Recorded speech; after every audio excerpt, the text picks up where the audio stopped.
Hello, everyone. My name is Simone Tagliapietra. I am a research fellow at Bruegel, and I am pleased to welcome you all to what promises to be an exciting discussion about the prospects of the US climate policy under the Biden administration.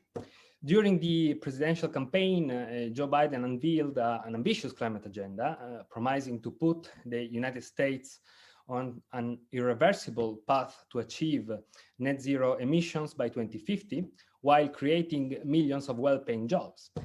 During his first weeks in office, President Biden hit the ground running in this field, rejoining the Paris Agreement, establishing a national climate task force, and calling a global climate action summit for later this year in April.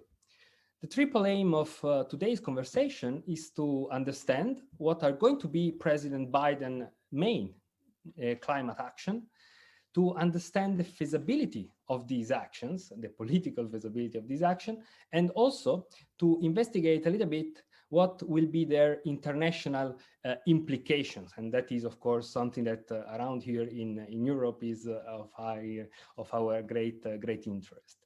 To do so, we will be guided by a very distinguished panel today, which I have now the pleasure to introduce you.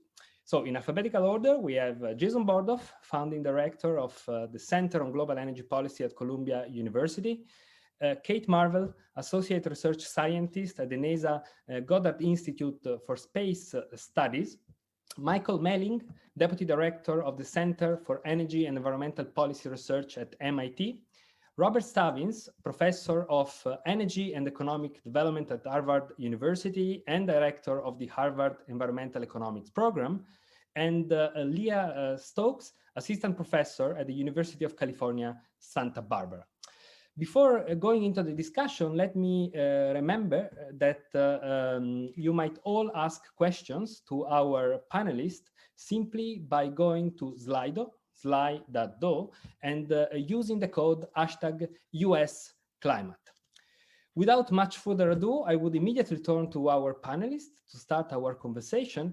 And if I may, I would start to ask a question to you, Leah, about what will be, in your view, the main elements of Biden climate action as we move forward. Leah, the floor is yours. Sure. Well, thanks so much for having me. It's great to be here. It feels a little bit like we flew across the Atlantic and we're a little jet lagged. So it's really lovely to be here with all of you. I think that the Biden-Harris administration has already started to act through the executive orders that they signed just a few weeks into the presidency on climate change, which were really quite extensive. And the next thing is, that, of course, all the agencies that are going to be leading climate change from existing legislation. So I think we're going to see action coming out of the EPA, the Department of Interior, and of course, the DOE. Now, the really big important thing that needs to happen this year is, of course, Congress needs to act. We need to have comprehensive climate legislation. And I'm sure everybody on this call has been following this for a long time and has been wanting comprehensive climate legislation out of Congress for a long time. I certainly am in that boat myself. And what we're looking forward towards is a bill coming up in a few months' time, hopefully, that really takes on Biden's Build Back Better agenda. So for those who remember, he campaigned on three big climate ideas. The first was $2 trillion of climate investments over his term. And that's a pretty big number, but it's important to remember that the bills that are passing right now, whether that's the CARES Act last year or the coronavirus stimulus bill that's currently being negotiated, those are in the trillions of dollars anyway. And so this is the kind of scale of money that we're talking about. The second big idea was to have 100% clean electricity by 2035, and to do that through a clean electricity standard. This is a landmark policy that exists in the vast majority of states. In fact, more than 1 in 3 Americans already live in a place targeting 100% clean power. But what we need to do is scale it up to the federal level. And advocates have been trying to do that for decades, but we finally have a really amazing champion in the White House and great leaders in the Senate and the House as well. So I think that that's going to be a really critical policy. And we've been seeing in real time, of course, with what's going on in Texas, that grid investments are so critical. And the final big pledge was the 40% of those investments going to disadvantaged communities, whether those are environmental justice communities on the front lines of pollution or fossil fuel communities that are transitioning and need jobs and investment. And so that really is the framework. And I think that we're going to be looking for all those elements in a big investment package that will be coming out of Congress in the next couple of months. Thank you for this tour de table about what we can expect from the president of the next months. And we understand that there is a lot of ambition in the White House about climate issues these days. But maybe a question to you, Professor Stavins, would be how feasible an ambitious climate legislation is today in the United States. Professor, you have to unmute yourself. Thanks. I'll say it again then. Thank you for inviting me to participate in the panel. In terms of your question, I think that we should start by recognizing that even with the Democrats, the Liberal Party having a 51-50 essential vote margin in the Senate, that ambitious climate legislation, what I would consider ambitious climate legislation, is going to be difficult, if not impossible, because there is a 60 vote, in effect, total required by Senate rules. There are exceptions to that. There's something called budget reconciliation procedures, whereby only a simple majority is required, but that's only available for specific types of legislation. And that would also require every Democrat to be in favor. And for ambitious climate policy, there are at least 1 or 2 Democrats who would be difficult to bring on board. So the prospects for comprehensive climate legislation are not very good in my view. But other legislation that could help greenhouse gas emissions reductions may be feasible, such as an economic stimulus bill with a green tinge, or infrastructure legislation, which could include improvements in the national electricity grid, which is going to be necessary to facilitate greater diffusion of electric vehicles and or greater reliance on renewable sources of electricity. Beyond that, there is also the possibility of what I would call less ambitious but bipartisan climate legislation. And the key approach would probably involve tax incentives. That is nearly every politician's favorite instrument in the United States, subsidies, because elected officials like to give out benefits, not costs. So here the bipartisan options are significant. They could include policies targeting wind and solar power. We've had that in the past, carbon capture and storage utilization, nuclear power, and various technology initiatives. But those kinds of initiatives together are unlikely to satisfy either the demands of domestic climate policy advocates or the international calls for action that we'll be hearing from our European allies. And because of this, the administration has already opted for regulatory rather than statutory approaches. As we heard, beginning on Inauguration Day, the president took actions through a large number of executive orders since then to reverse many of what you could think of as the Trump administration's regulatory rollbacks. 3 stand out in my mind as important, and 1 is missing. First, the social cost of carbon is going to be revised, presumably returning it at least to the Obama administration's use of global damage estimates, not just domestic damage estimates, and at least a 3% rather than a 7% discount rate in the calculations, and possibly updating of 1 or more of the 3 integrated assessment models that are the basis of it. That would increase the social cost of carbon estimate employed in the Trump administration of about $1 a ton back to $50 per ton, which is what it was at the end of the Obama administration. If they go down to a 2% discount rate, for which there are economic arguments, that would move it to $100 per ton. That's important because the social cost of carbon estimate is then used in regulatory impact analyses for a broad set of regulations, including those targeting climate change, but also those targeting other purposes. Second, the new administration will, I assume, reinstate and perhaps move beyond the Obama administration's quite ambitious fuel efficiency standards for cars and trucks. These are the so-called CAFE standards. And then third, and very importantly, rolling back the change in regulation that repealed the Obama moves on controlling methane leaks from gas wells and pipelines. So, cars, methane leaks, those are two of the very important sources of emissions in the US. The third very important source of emissions is the one that's not addressed by those, and that's carbon dioxide emissions from existing power plants. That's going to be the very tough one because it's not going to be addressed through statutes, as I just maintained, and it's going to be difficult through regulations because regulations raise another problem, and that's the courts. Because the current environment that we're in now, new regulations are going to be much more likely to be successfully challenged in the courts than they were during the Obama years.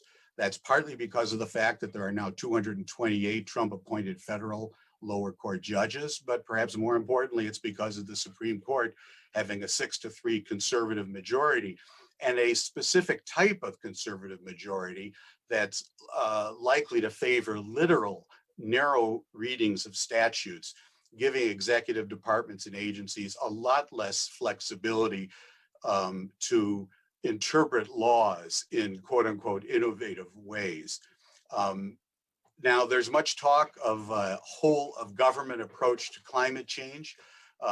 This was during the transition and since then, in which the White House pushes virtually all departments and agencies to put in place changes that on the margin are climate friendly.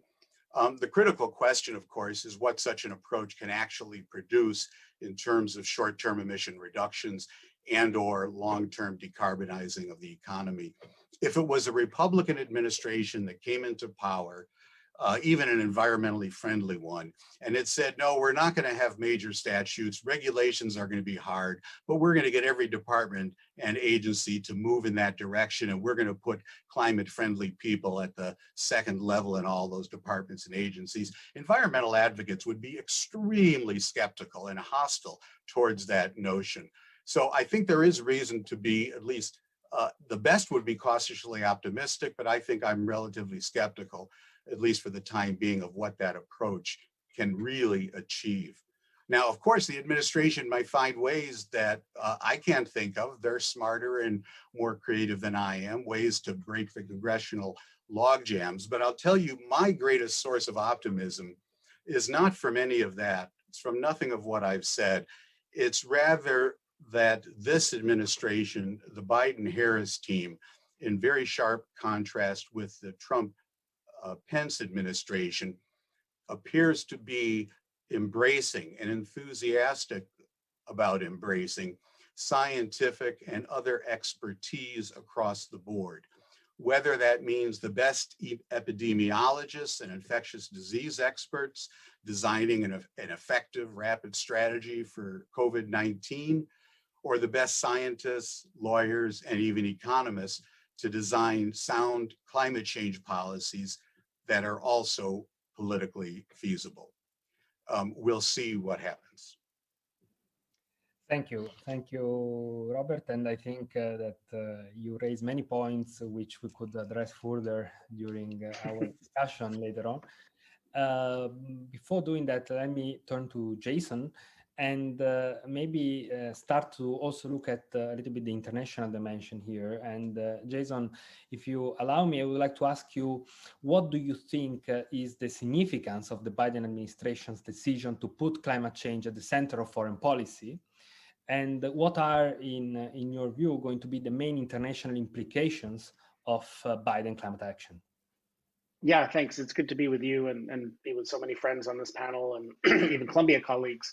And I appreciate that question. It's something I've written a lot about. I'll just quickly say I agree with the comments made so far about domestic politics, both what Leah said about the ambition, what Rob said about the constraints politically in Congress and in the judiciary. I know Leah's written about some ways to maybe overcome that with the reconciliation tool, and hopefully she'll come back to that. I'll just say two quick things. One, particularly, I assume many people watching this are in Europe, to highlight the significant focus on connecting climate action to economic recovery and job creation and putting steel in the ground and putting people to work. Just a lens through which you should view and understand what the Biden administration is going to try to do on climate.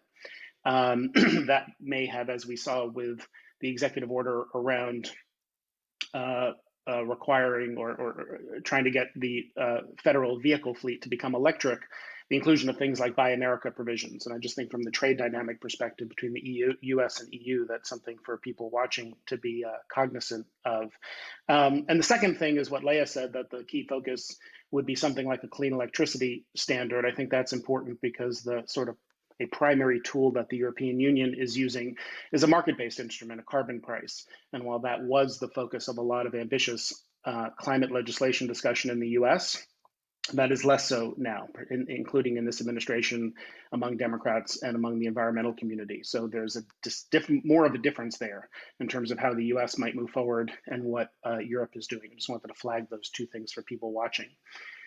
Your question is a really important one. I wrote a piece on foreign policy over the summer called Putting Climate at the Center of US Foreign Policy. And so I was pleased to see that the first section of the executive order the Biden administration put out was called Putting Climate at the Center of US Foreign Policy and National Security. I think it is both notable and probably intentional that Biden announced not only someone of the stature of Secretary John Kerry as his climate envoy, but he announced him not as part of his rollout of his environmental team, but as part of the rollout of his national security team, sending a signal that climate change is a critically important national security issue.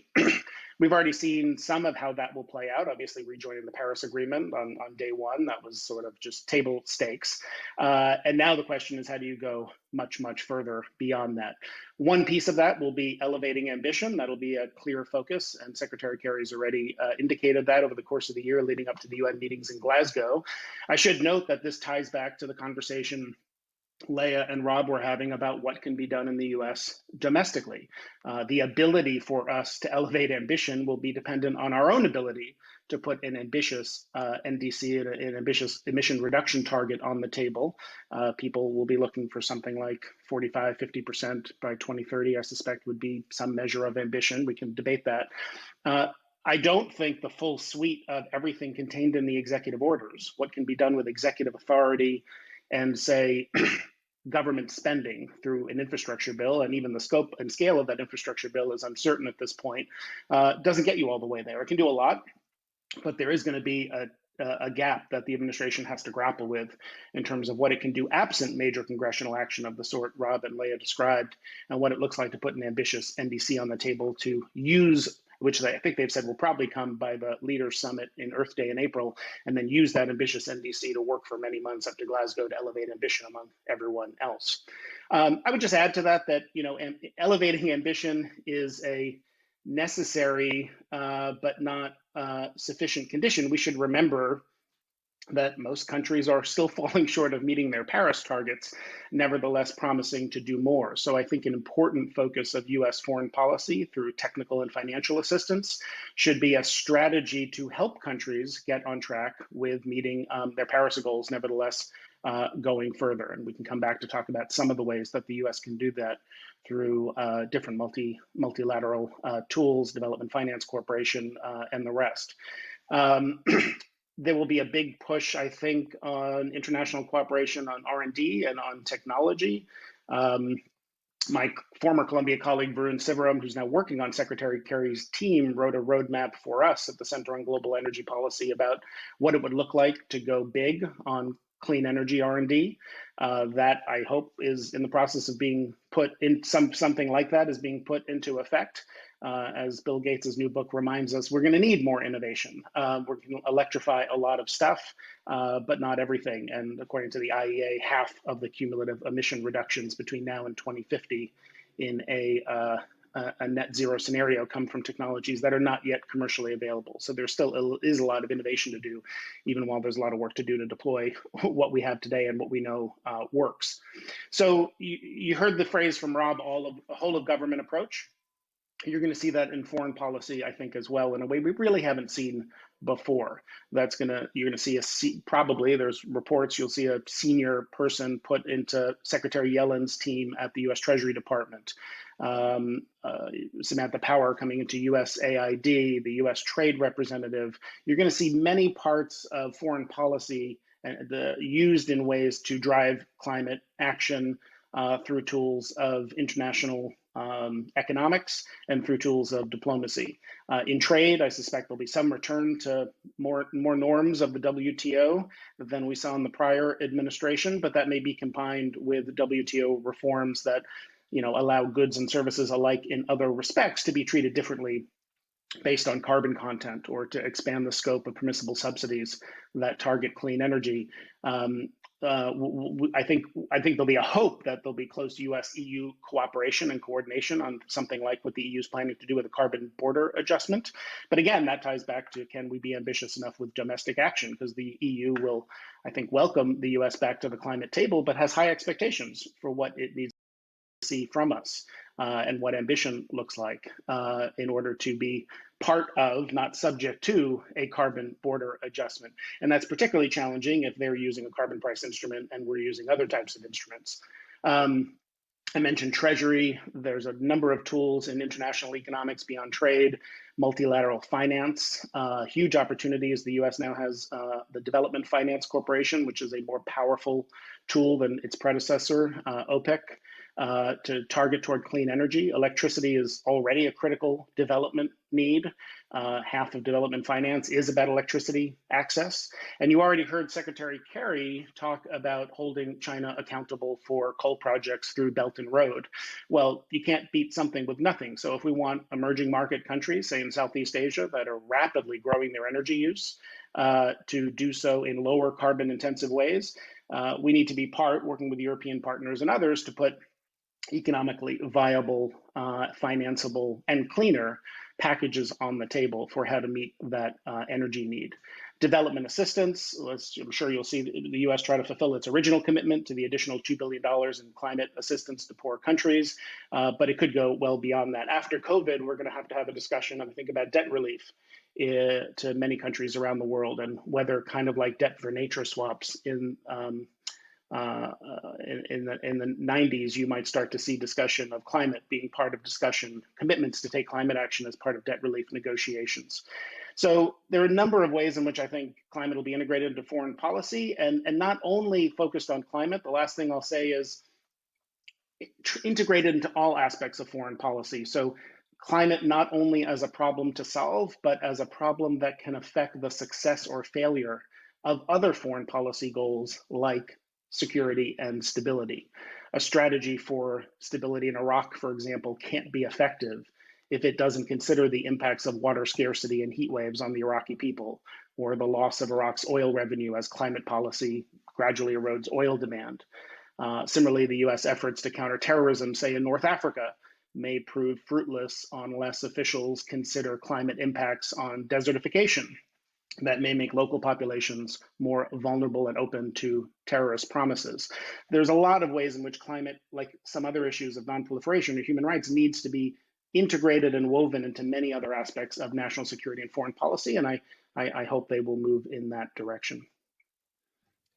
Thank you, Jason. That was very comprehensive, as always. Thank you very much. And even here, I think you raised a lot of different interesting points that we will tackle also hopefully during the discussion. And for that, let me also remind to all our listeners that you can ask your question to our panelists simply going to Slido with the code #US climate. Jason, when you in your discussion, you touch a very important point, which is the one that while in Europe, the climate policy discussion tends to be focused on carbon pricing, and these days a lot on carbon border adjustment. This is not necessarily the case in the United States. So this gives me also the opportunity to turn to Michael and ask you, Michael, what's your take on that? How is the US debate standing on carbon pricing in general and on carbon border adjustment in particular, given that President Biden inserted this item into its climate plan during the campaign? Michael, the floor is yours. Well, thank you, Simone. And as the others, I'd like to thank you for having me here. It's a great discussion. I think a lot of interest in Europe on what's happening in the US. Those are two very big questions. I think the first one on carbon pricing, you know, many of us here on the panel, I think, have been rooting for a federal carbon price for a long time as an elegant solution, a cost-effective solution, a solution that can be scaled up. But politically, it's been extremely difficult. A bit over a decade ago, we had sort of the best shot at that with the Waxman-Markey Act, HR 2454. And even with the larger majority in both chambers of Congress, Democratic majority at the time, it was not possible to pass that. And I think Rob alluded to that. Some of the, say, blue dog Democrats, the more conservative Democrats in Congress have expressed hesitations about carbon pricing, but there's also other segments, even on the left of the political spectrum, that have voiced concerns about it from an environmental justice perspective. So politically, I just think it's a really, really hard push. And that's probably also why we haven't heard so much from the Biden campaign during the election campaign on trying to advance a carbon price. And I personally, at least, am not terribly optimistic. There's some that say, you know, the US Chamber of Commerce has changed its tune. We have Janet Yellen as Secretary of the Treasury that bode well to maybe have a new push. Groups in civil society like the Climate Leadership Coalition have pushed this carbon, you know, a carbon fee and dividend that would be revenue neutral and overcome maybe some of the concerns from an environmental justice and distributional impact perspective. And there's been a number of bills in Congress, even bipartisan bills. So I think there's a chance, but I certainly wouldn't place my bets on that. And that sort of links to the second thing that you mentioned, the carbon border adjustment topic, which for many Americans, I think may still seem a relatively narrow niche discussion. But as you know, Simone, in Brussels, it's certainly become a front and center topic.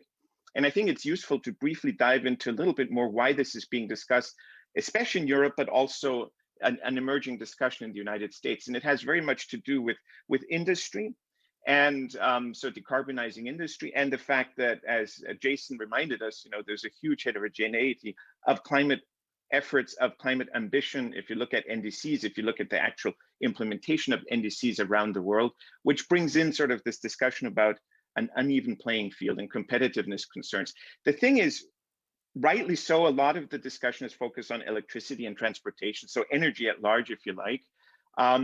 They're the two sectors that contribute the most emissions in the US and most industrialized countries.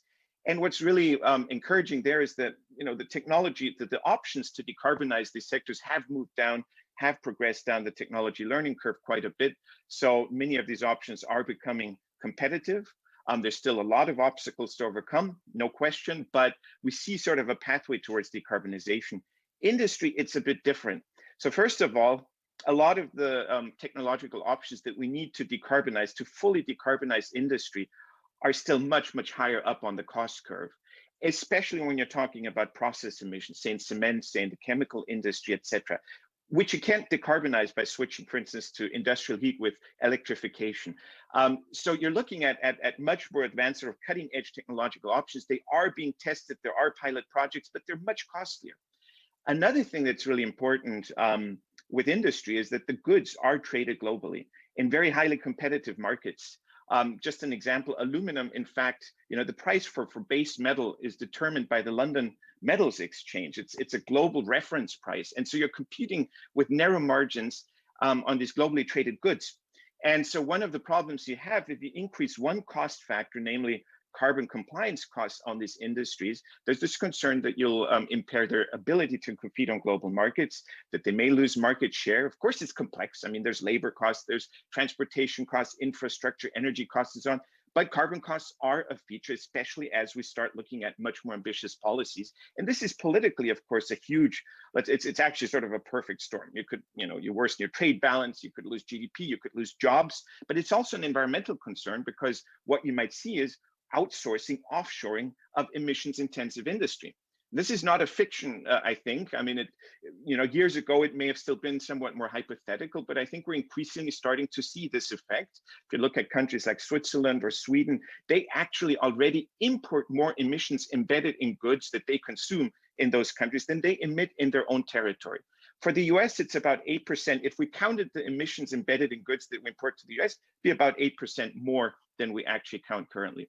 And so dealing with this is a huge challenge. The past mechanisms, free allocation in the EU ETS, compensating for cost increases due to carbon pricing, et cetera, they had their role, they had a place, but everybody agrees that if you're looking at zero emissions in 30 years, you just can't keep on doing this, indemnifying industry. And so that's where the border carbon adjustment comes in as a tool to try to sort of, as a key lever, if you like, to increase ambition, to allow for decarbonization of these sectors while still avoiding emissions leakage and outsourcing of carbon intensive production.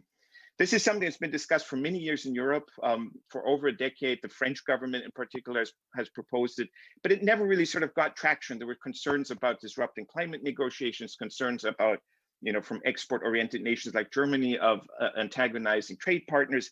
But ever since 2019, and Ursula von der Leyen made the European Green Deal and its dramatic increase of ambition part of her platform, the carbon border adjustment mechanism, as they call it, is front and center. In the US, it's also had more than a decade of sort of featuring in the discussion. Back the bills, the cap and trade bills, such as the Waxman-Markey Act and some others, had an international reserve allowance program built in that would have been a border adjustment. And now we're having that discussion too. So the carbon pricing bills in the 116th Congress included a carbon border adjustment. The Green New Deal resolution included, and so did the Biden plan on climate, which mentions imposing a fee or quota on imports from countries that don't do that don't lift, if you like, their weight, that don't pull their weight on climate. How to implement it? You've written a nice piece on Bruegel. I think it came out earlier this week. Looking at some of the ways to do so, Section 232 of the Trade Expansion Act of 1962 or Section 301 of the Trade Act of 1974. There's different ways that the administration could do it. It's kind of terra incognita. We don't really know how that would happen. I think the political dynamics and especially how resilient it would be to domestic litigation and also to international legal proceedings, say under the WTO, will depend a lot on the design. But Jason already mentioned one of the biggest design questions is, how can we do that if we don't have a federal carbon price? How do we actually calculate what we need to adjust for with such a border adjustment? So I think the discussion is going to be really, really interesting as the EU proposes its version of this instrument in June. And we've already heard Boris Johnson, for instance, saying this should be a G7 topic. The European Commission suggesting this should be at the heart of new transatlantic cooperation on climate. So I think there's going to be a lot of discussion, but really, really challenging methodological questions. And of course, pushback from countries like China, Russia, Brazil, and so on, that don't like to see these kinds of trade measures. Indeed. Thank you very much, Michael. On carbon border adjustment, we are also collecting some questions from the audience, so we will certainly come back to that specific issue in the discussion. Kate, let me turn to you and ask you, how can climate science inform and support climate policies? How do you see this developing after, let's say, the last 4 years in which climate science has not always be taken into consideration, to say the least? Kate, the floor is yours. Great, thank you so much for the question, and thank you for having me. I'm really excited to be here. So I should say I am a scientist, and that means I have to start out by caveating everything I say. I am a physicist, which means that it is my job to solve differential equations, not social problems. So a lot of the debate that's going on in the policy sphere, I don't really have that much immediately to contribute to. But I will say that I am extremely excited to not have to answer the same questions over and over. Is climate change real, and is it humans? It is, let's move on. That's something that I'm very, very excited about. But I think that there can be a tendency now to say, well, we know that carbon dioxide and other greenhouse gases are bad, and so essentially climate science has outlived its usefulness. And I don't necessarily think that's true. So I want to very, very briefly talk on about 3 areas of climate science where I think that we're making progress that I think might be germane to some of these policy debates. So the first is something that we call climate sensitivity. Basically, how hot is it going to get? And climate models are the way that we can see the potential impacts of policies and the potential trajectories that the Earth system can take. And the projections for the future are obviously uncertain. But they're uncertain for a lot of different reasons. So the number one uncertainty is scenario uncertainty. We don't know what policies are going to be implemented. We don't know what humans are going to do. We don't know what future emissions are going to look like. And that, as I said, is not my job. But even if we knew exactly what emissions trajectories would look like, there would still be uncertainty in the system because there is a lot of the physics that we still don't understand. We don't necessarily know how the climate system reacts when we kick it this hard because this is an experiment we have never done before. So the number that we use to measure the climate sensitivity to carbon dioxide is a number called the equilibrium climate sensitivity. And this has been uncertain for a very, very long time. And moreover, that uncertainty, that hasn't narrowed as we've moved on. As climate models have gotten better, as we've learned more about the physical processes that shape the climate response, that number has remained really stubbornly uncertain. But I think in recent years, we have made a lot of progress in understanding exactly how hot the Earth is going to get. And this is particularly relevant because some of the newest state-of-the-art climate models are predicting extremely high sensitivities in response to a doubling of carbon dioxide of 4, 5, even 6 degrees Celsius. And that's really worrying. But I think a lot of the observational evidence, both of recent history and of climates of the past, the last glacial maximum, the mid-Pliocene, even the Paleocene, Eocene thermal maximum, that evidence is accumulating to tell us that those extremely high sensitivities, those are relatively unlikely. So I think that's good news. But the bad news is that extremely low values of sensitivity are even more unlikely. There is almost certainly not going to be a stabilizing natural climate feedback that's going to mitigate climate change on its own. And from a policy perspective, it strikes me that that is a story that has great relevance because not only does it illustrate the urgency of acting, but it also means that action isn't necessarily going to be futile. If the climate sensitivity was extremely high, then it almost wouldn't matter what we did in the short term because we were heading for disaster anyway. And I think by being able to narrow those bounds, we have been able to hopefully inform some of the policy debate a little bit. So one of the second things, the second thing that I want to talk about is attribution. For a really long time, there was this sort of party line that, well, you can never attribute any particular extreme event to climate change. You can never say climate change caused this drought, this flood, this heat wave, this downpour. And I think there's been a real movement away from that statement because we know that you can calculate what we call the fractional attributable risk. You can calculate the degree to which climate change juiced up an extreme event, made it worse or made it more likely. But I think more than that, we're realizing that that's not really a useful way to look at this, right? The way that I personally see it is like doping in sports. We know that an athlete is doping, but we don't go back and say, well, without the steroids, he would have come first in that race and 17th in that race and 32nd in that race. That doesn't really make any sense. That's not really the right question. We know what doping does, and we know that he was doping, so we feel justified in taking some action.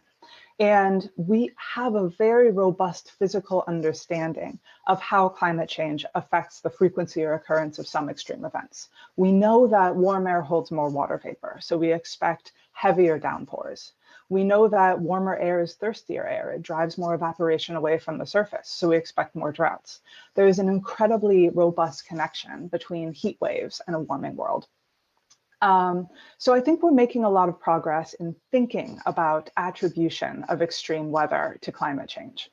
I also think we're making progress in thinking about extreme events, not in isolation, but as potentially compounding extremes. So we think of compound extremes as either things that are happening over large spatial areas. So if you get a drought in one region, that might have some impacts. But if you get a drought in several different regions simultaneously, the impacts of that are quite different.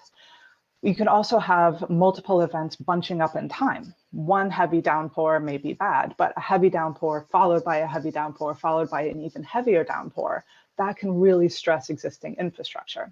And finally, we're thinking about events as multivariate extremes. So for example, if you've got a fire and then you get a downpour, that is a real landslide risk that I think for a long time we haven't really thought about when we're talking about extreme weather, extreme events in sort of a univariate context. And so I think the final area in which science is making progress, and I think will continue to make progress, is that the science really does support an environmental justice lens, because we know, and we've known for a long time, that globally, the countries in the global south are going to be hardest hit despite having done the least to contribute to this problem. And we know domestically, climate change interacts with a lot of other axes of injustice. We know that frontline communities will be hardest hit, and often these are poor communities, communities of color. And I think the world has just lived through an incredibly powerful reminder that physical and biological processes, even when we understand them very well, those don't just happen on a computer. Those don't just happen in our models. Those happen in the real world, and those intersect with the social structures that we've built in the real world. And so I think moving forward, there's a lot of really productive things that science can do to inform those solutions. But science, I think, can't do it in isolation. We can't just sit in our silos and solve our differential equations and expect that to change the world. Thanks, Kate. I think what you said is just so true and so important. Thank you very much.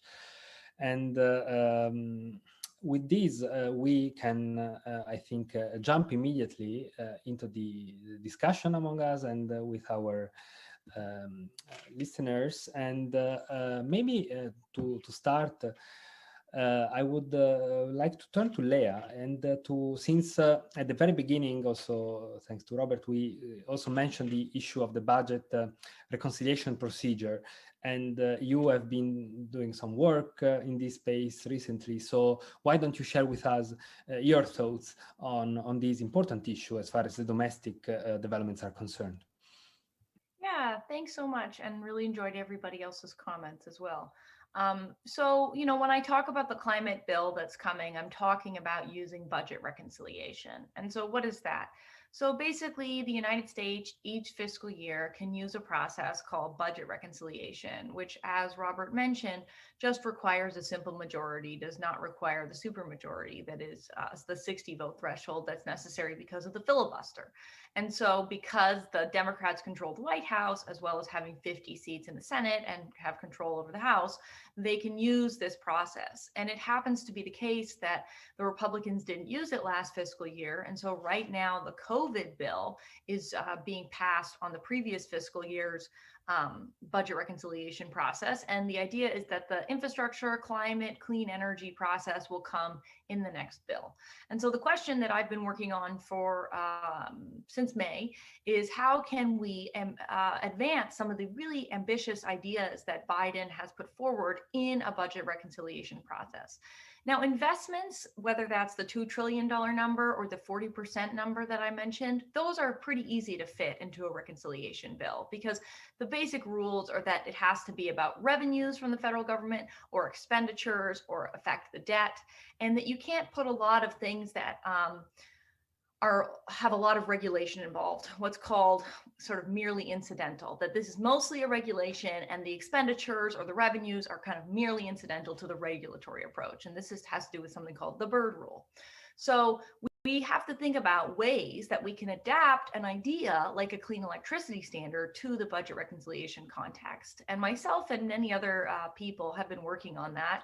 And we published a report a couple of weeks ago and launched it with Senator Tina Smith and got lots of endorsements from people like former Senate Majority Leader Harry Reid, that are real experts in this process, that the way that we're thinking about this is quite solid. And the basic idea is that you turn the standard into a system of expenditures and revenues. And so the federal government is investing in clean power to the scale that's required. And if utilities are not hitting the targets that are required, there's something called an alternative compliance payment, which is basically a penalty for not hitting your targets. And so there are ways to put a clean electricity standard into a budget reconciliation process. And I know several other committees are already thinking about how to do this, not just myself, as well as Evergreen Action and Data for Progress, who I wrote that report with.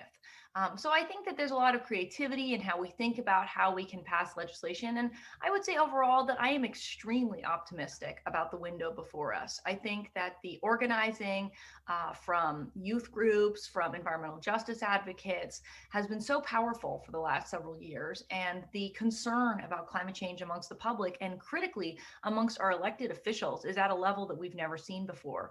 Some people might have watched Senate Majority Leader Chuck Schumer go on the Rachel Maddow show, and she said, "What is your priority for legislation?" And he said, "Climate."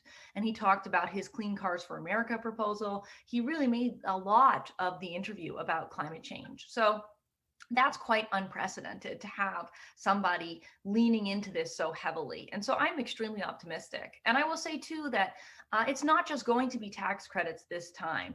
There's been a lot of thinking in both the House and the Senate over the past couple of years where they ran these committees on climate change in both chambers. And both chambers came up with the idea that rather than using tax credits to advance a lot of our goals, we should be using direct pay mechanisms.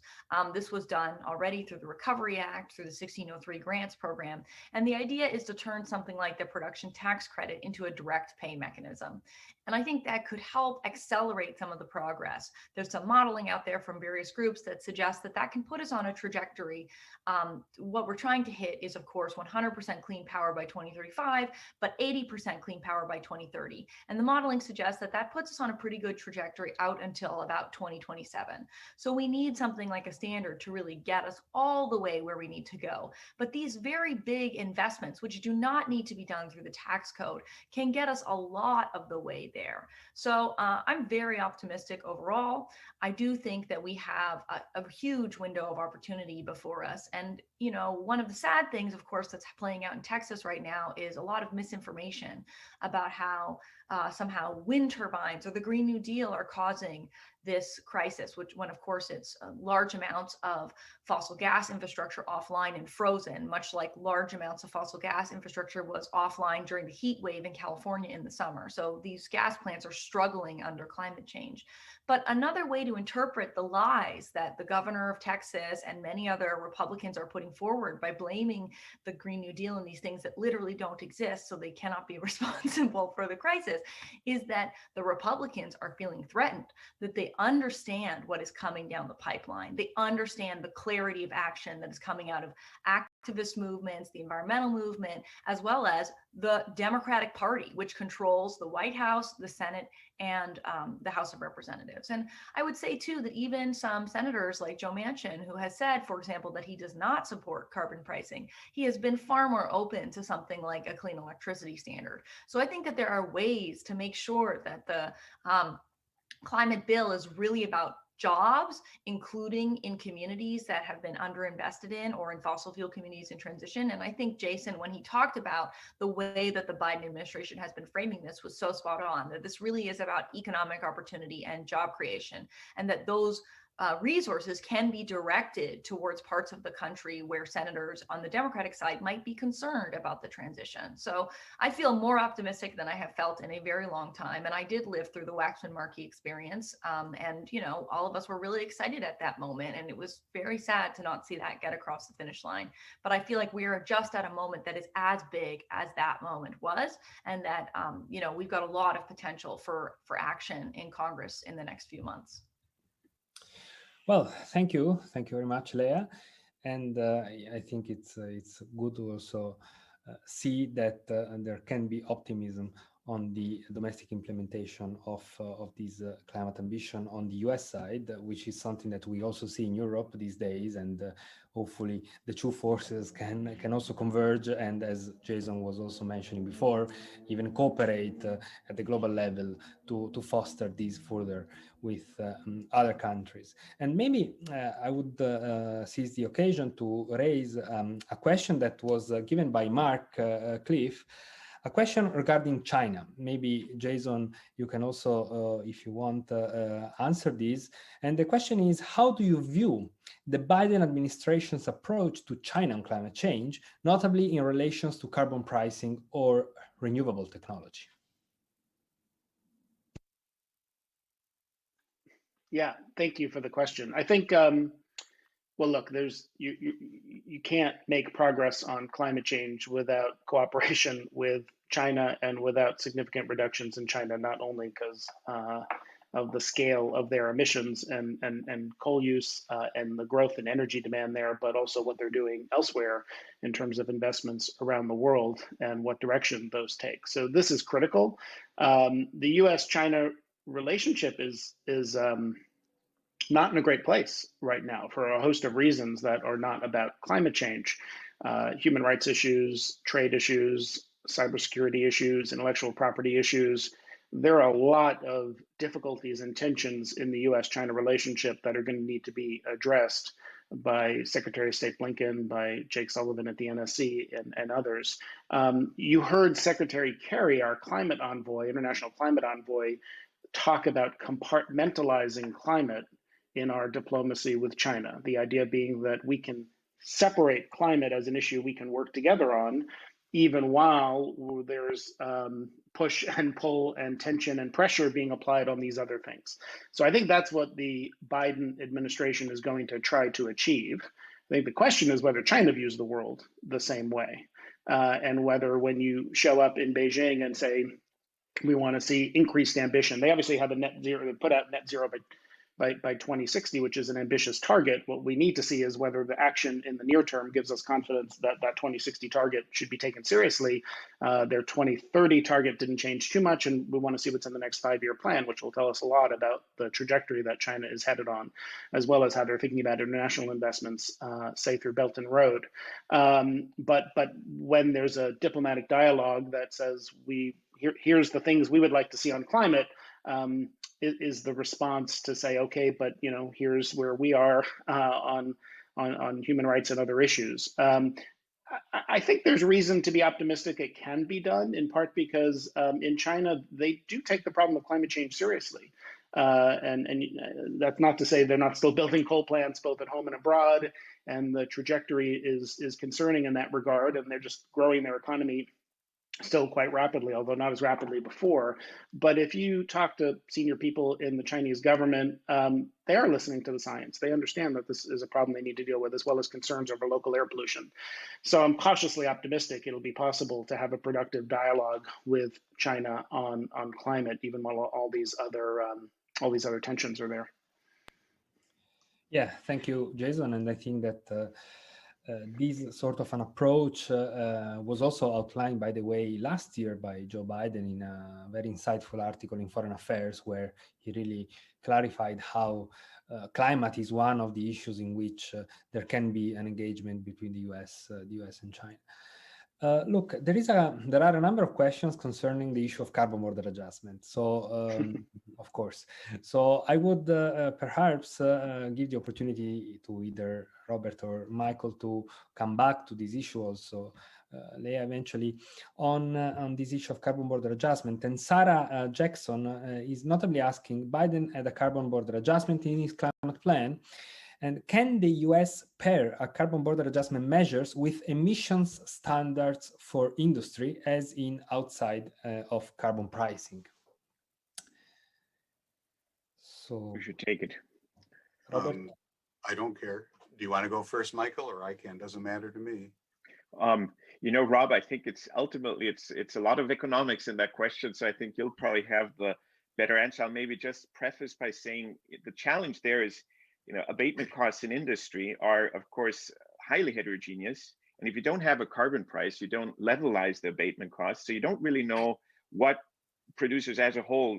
You can calculate an average abatement cost for a sector, for product, for industry at large, but it's a very crude mechanism.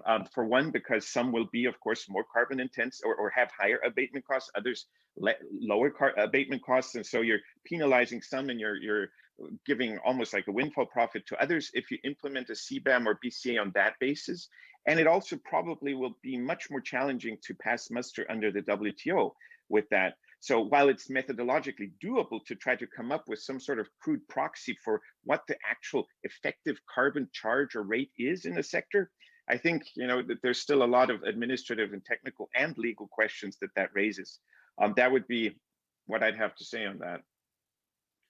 So Michael's certainly correct that if you have a domestic carbon price explicitly, either through a carbon tax or a cap and trade system, whatever, it's easier to be able to identify the correct border adjustment, but that's only in theory, because the real challenge is then taking that and converting it to what's the charge for a ton of rolled steel, for a ton of bulk glass, for a ton of bulk paper, for the major bulk products, let alone for a Barbie doll that was manufactured in Shanghai.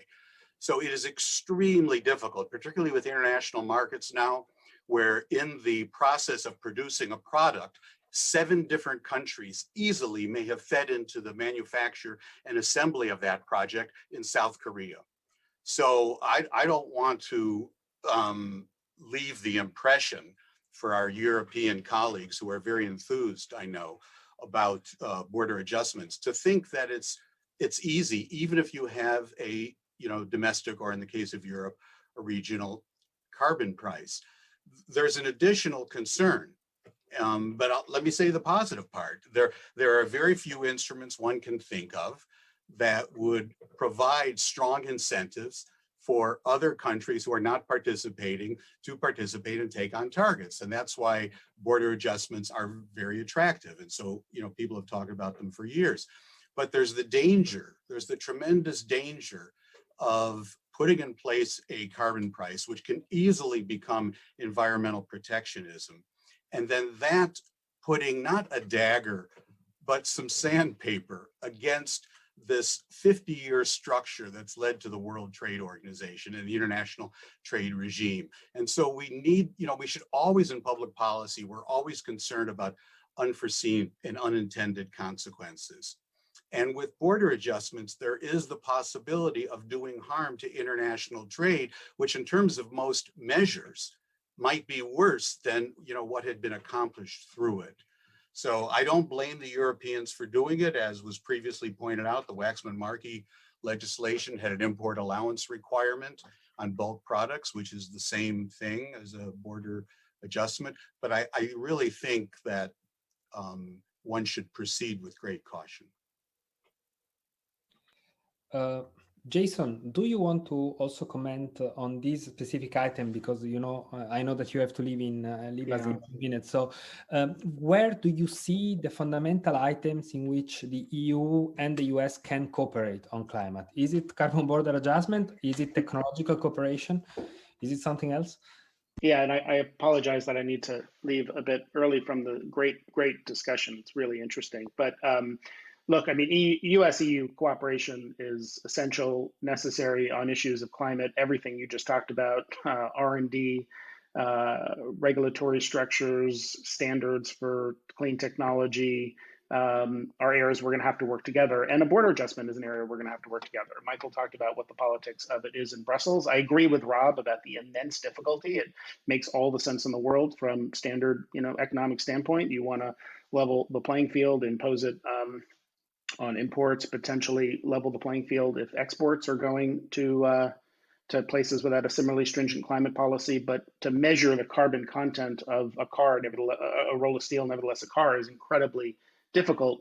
But I think the flip side of that, and Rob knows this too, is the political economy, which Leah is the expert in, not me, of trying to think about taking a carbon price or any any policy, a standard or anything else, beyond electricity to other sectors, particularly very energy intensive parts of the manufacturing industry. I think that's going to be very difficult to do unless you can tell your domestic manufacturing industry that you're not disadvantaging them or forcing production to shift offshore. So I think that's just the reality, and we're going to have to find a way to work with the EU and not. I think this is a policy, the carbon border adjustment, that is highly susceptible to sort of being captured by protectionist interests and different industry interests, but not let the perfect be the enemy of the good, and sort of figure out a way to cooperate on this, even if it's slightly imperfect. It can't be too imperfect, otherwise it can be disadvantage certain companies or industries, to help make sure we can all work together and elevate ambition globally. And I think this, just to come back, this relates to the question you asked a minute ago about the policy toward China, because I talked about what the US and China need to do to cooperate on climate. The other piece of that comes back to what Leah and I both said earlier, the major focus on job creation, clean energy investment. And there's a really good piece in the New York Times Magazine over the weekend, for example, about the extent to which the Biden economic policy is going to start to use phrases that we haven't felt comfortable using for a while, like industrial policy, and saying there are particular industries that we want to compete and lead in. The government is going to select them and pick them, and it's going to make investments to make sure that we grow those jobs in those industries here. And part of that is thinking about making sure that we don't necessarily see them developed in other places. And clearly that's the approach some other countries like China have taken to trying to say, we want to lead in solar, we want to lead in electric vehicles with government involvement to help make that happen. I think it's important to recognize the Biden administration is going to sort of react to that, I think, in ways that are lean in more in terms of government role in the economy than we've seen before. So thank you again for having me here. I really appreciate it. Okay. Thank you, Jason. Thank you very much. Thank you. And I think we can now turn to a question that comes from Nico Keppens, that focuses basically on the issue of just transition and on environmental justice. So the question is, what about those citizens that who will lose their jobs and due to age, education, and so on, will not be able to find new jobs as a result also of the green transition? So maybe I would give the floor to Leah, if you wish to answer this question on environmental justice, and then also to Kate, as she stressed before how science can support environmental justice, and maybe she can enlarge on that. Leah, the floor is yours. Sure, great. I just want to make a small caveat, which is generally when we use the term environmental justice in the United States, we are talking about communities of color that are overburdened by pollution.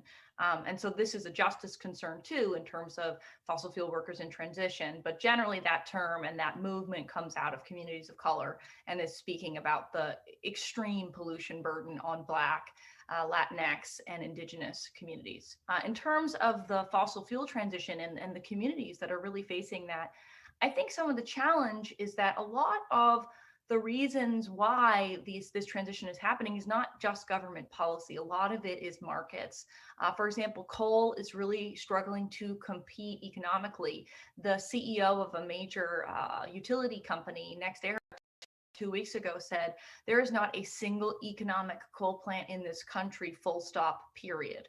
So, these are market signals to a large extent that are putting pressure on particularly coal communities and coal extraction and coal combustion.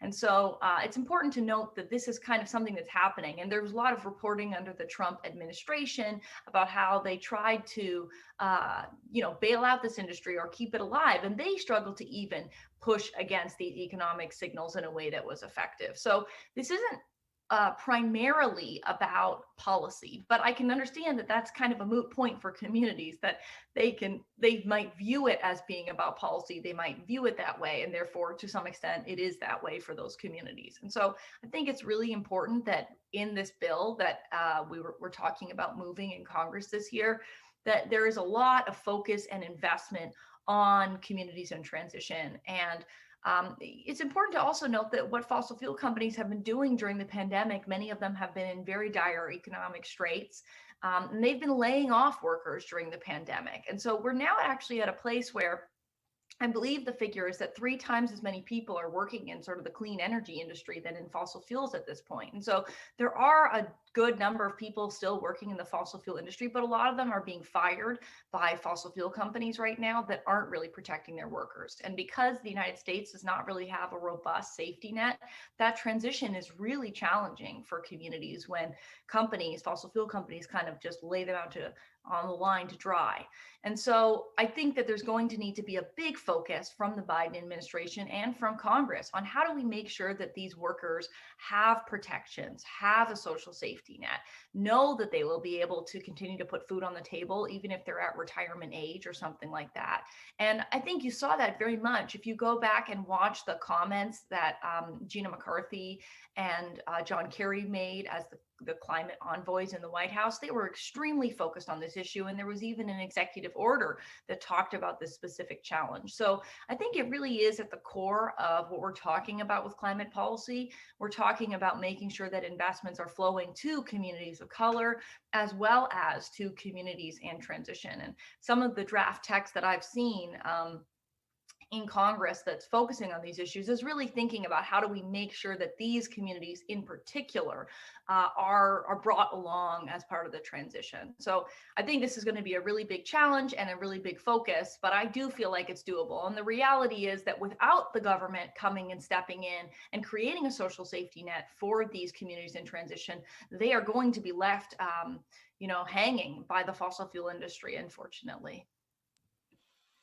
Thank you, Leah. And Kate, do you also want to jump into this discussion? Sure, yeah. So I should say that I believe very strongly that it is incumbent on scientists to try to make the results of what we study available for everyone. So it's very important to make our observational data sets, our simulation output publicly available. And a lot of it is, but a lot of communities have no idea how to access, how to use, how to interpret these products. And I think that speaks to a sort of larger failure of storytelling, of messaging around the climate crisis. We're still at a point where scientists are often encouraged to speak to that small minority of the population who considers themselves hardcore climate skeptics or climate deniers, people who are not convinced and will never be convinced. But the majority of the population, both in the US and in Europe, I think, is not hardcore committed alarmist, or alarmed, I should say, and are not committed skeptics. They're somewhere in the middle. They think climate change is real, but they don't necessarily understand how exactly it's going to affect them. And I think as scientists, we can help tell those stories. We can help reach out. We can help say, here's what climate change means. It's not polar bears. It's not something that's happening in the far future. It's happening right now. And here's how you understand it. And here's how you do things with it. I think it is really important to understand, though, that follow the science only gets you so far.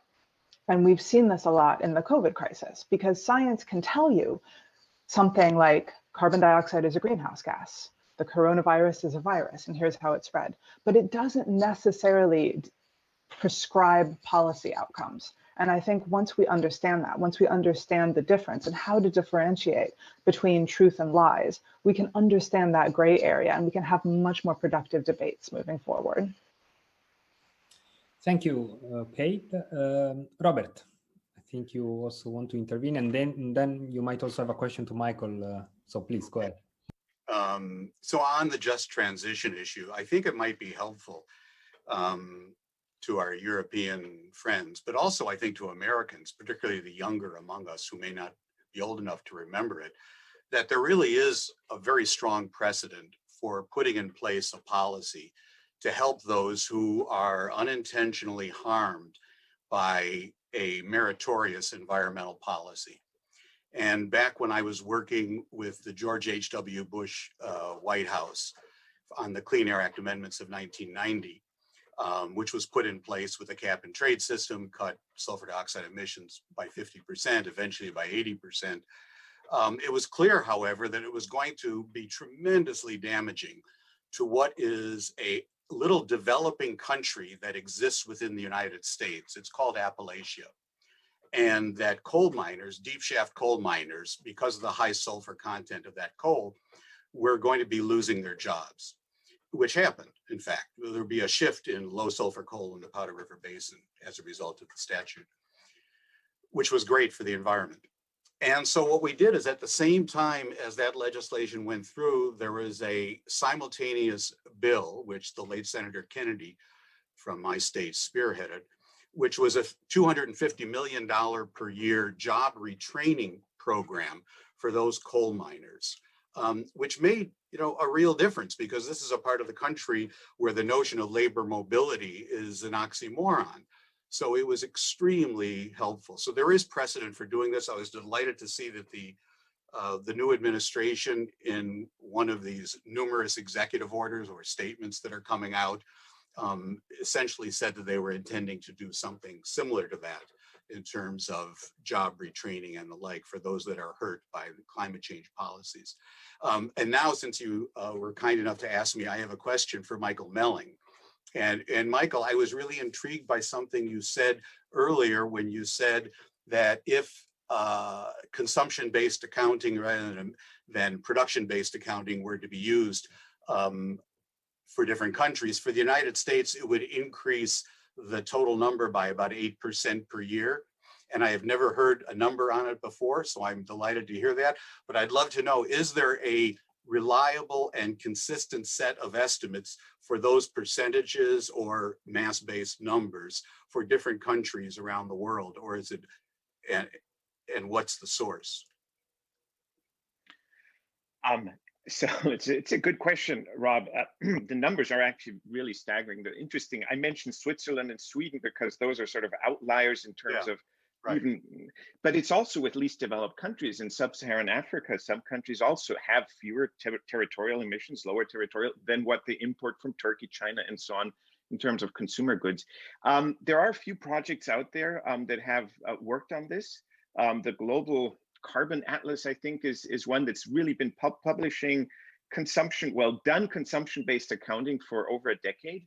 ClimateWorks Foundation funded a project called the Carbon Loophole to also look at that and develop metrics. So there is robust data out there. And of course, input-output databases like the OECD's do include the carbon intensity of imports. I mean, to your point, it's extremely difficult in deep supply chains, multinational sourcing of et cetera, to do that. But they aggregate it up to the level of product categories, et cetera. So there is data out there. And I think it's something that's getting more and more robust over time as the methodologies get more robust. The question, however, is there any political support for switching accounting from territorial or production-based emissions to consumption-based emissions? And as you know, as an observer and participant in the international and the UNFCCC discussions, that will not fly easily. China would love it, of course, but actors like North America, Europe, et cetera, will oppose that to the last day, I'd say. I'll just say that where I heard it a lot and have for many, many years, where there is a lot of support, is within the IPCC, in the Intergovernmental Panel on Climate Change. So there's a huge amount of discussion of it. Although in the end, in the last assessment report, the fifth, we still stuck with what was essentially production-based or geographically defined, emissions. Thank you very much, Michael. Sure. I would like to move forward with a question I got from Julian Sharp that I think goes to Leah first, but then everybody, of course, is free to also answer these and comment on this. The question is the following: budget reconciliation is a nice trick, but isn't strong democratic parliamentary support crucial to implement bold and stable climate policies in the United States? Great. Well, I wouldn't say that it's a trick. It's a very common way that the United States governs. The fact is that the United States Senate is quite is very undemocratic, just because the way it works is that you have 2 senators from all the states. And so there are some states where there are relatively few people, and yet they have the same amount of representation as really big states like California or Texas, for example. And so in order to get enough senators to do anything, whether that's being Republican or being Democrat, it's really challenging with the way that the Senate works. And there have been critiques of the institution because it also comes out of, for example, slavery. And so, there are ways that the majority's will is not always very easy to be enacted through the institutions that we have in the United States. And so to compare it to a parliamentary system, and I'm originally from Canada and I worked in a parliamentary system, so I know very much about it, it's a little bit of a mismatch. That isn't really how the US democratic system works. And so a budget reconciliation process is a pretty standard way of doing things. We're doing it right now with COVID relief. Republicans have also used it all the time. And so it's going to also be used for this Build Back Better climate and clean energy jobs agenda that the Biden administration has put forward. And in terms of the stability of climate policy, that's something I've written a book about called Short Circuiting Policy, looking at clean electricity standards, which is the policy that Biden campaigned and won on. And these policies are actually very stable. I looked at all the cases of repeal and retrenchment and controversy around these laws, and it's pretty minor overall. There are certainly cases where they have been rolled back, such as in Kansas, which I documented in my book. There have been cases where the implementation has been weak, such as in Texas. But overall, it's a very stable system that basically once the utilities get into compliance mode, which they're very much companies built on compliance mode, they kind of get into it and they just churn out the system as it's built. So I think that there's not a lot of risk under a clean electricity standard of backlash and retrenchment. And similarly with investments, once you spend that money, once the money is out the door, it's not very easy to you can't unspend the money, basically. So this approach is not something that is very risky when it comes to retrenchment. I also think that it's also not a very consumer-facing approach. So, for example, doing a clean electricity standard through budget reconciliation can involve payments going to utilities, and then public utility commissions, which are the regulatory bodies for these utilities, would require likely some of those federal payments to be passed on to consumers to potentially mitigate the cost increases from the clean energy transition, or to even just reduce bills, because we know from lots of modeling that the clean energy transition can actually save customers money, because as I mentioned, a lot of coal plants that are continuing to operate are economic losers because they don't face any kind of market pressure. And so basically these utilities are continuing to pass along really expensive costs to consumers. And so this approach, which is not about consumer-facing costs, is less likely to face a kind of backlash than, for example, a carbon price, which fundamentally, even with a dividend, would create pretty salient consumer-facing costs. And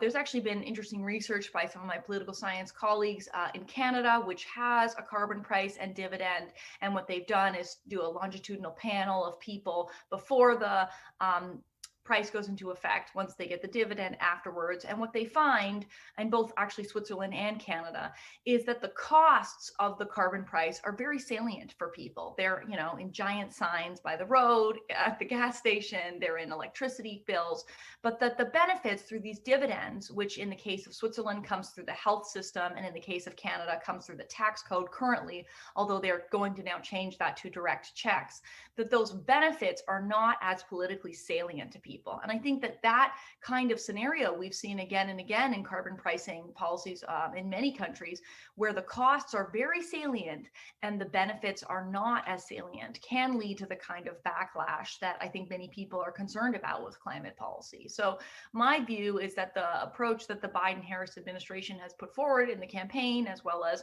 in the executive orders, is likely to be a pretty stable approach that is not as risky when it comes to potential retrenchment. Thank you, Leah and Robert. Well, I won't comment on the relative staying power of carbon pricing versus budget reconciliation, since carbon pricing has a probability approaching zero of coming into place in the United States over the next 2 to 4 years, in my humble opinion. But I do think it's important to recognize that the staying power of going through budget reconciliation is vastly greater than the staying power of a pure regulatory approach. What the Europeans and people around the world have taken notice of is this whiplash effect both in the international climate negotiations, but also in domestic climate policy, going back and forth between Democratic and Republican administrations. It is helpful to recall that the last time that we had a president of the same party come in a transition was Reagan to George H.W. Bush in 1988-89. It hasn't happened since then. And it's quite possible, I'm not hoping for it, but it's quite possible 4 years from now that we're going to see a Republican come in. And regulations are much easier to roll back, as we're now seeing, of course, the Biden administration do. So a budget reconciliation is, if that's the necessary path, and if it is successful, is vastly superior to relying on regulatory approaches. Thank you, Robert. And I think that this gives me the opportunity to raise a question that Mr. Anonymous posed at the very beginning of our conversation, and I wanted to keep for the final part of it, of our debate, but I think this is exactly in line with what Rob was just saying. And the question of Mr. Anonymous is, we discussed irreversible path to climate neutrality in the United States. That's a strange formulation if you think of what might happen at the next presidential election, #Trump is back. Now, I think this is a question that many of us really have in mind, no? So how much can Biden lock in terms of climate action, and how much can be done that is not undone like immediately should a Republican president come back at the next election? So maybe Rob, you already gave your view, but if you want to enlarge on that, and maybe Leah, Michael. So I think there are two routes. One, as I was just saying, is a statutory approach. We've seen that with the Obamacare, how difficult it is for a subsequent administration, even with strong support in the Congress, to be able to overturn that. On the other hand, we have evidence of the ease of turning around regulatory approaches. But there's an additional element, whether or not it's regulatory, as for example, CAFE standards, the fuel efficiency standards are in essence, or anything else, and that is to put in place a policy that results in investment that is essentially investment itself, putty clay. Once it's in place, it doesn't make sense to pull it out. That results in investment by private industry that makes it in their interest to stick with the current regime.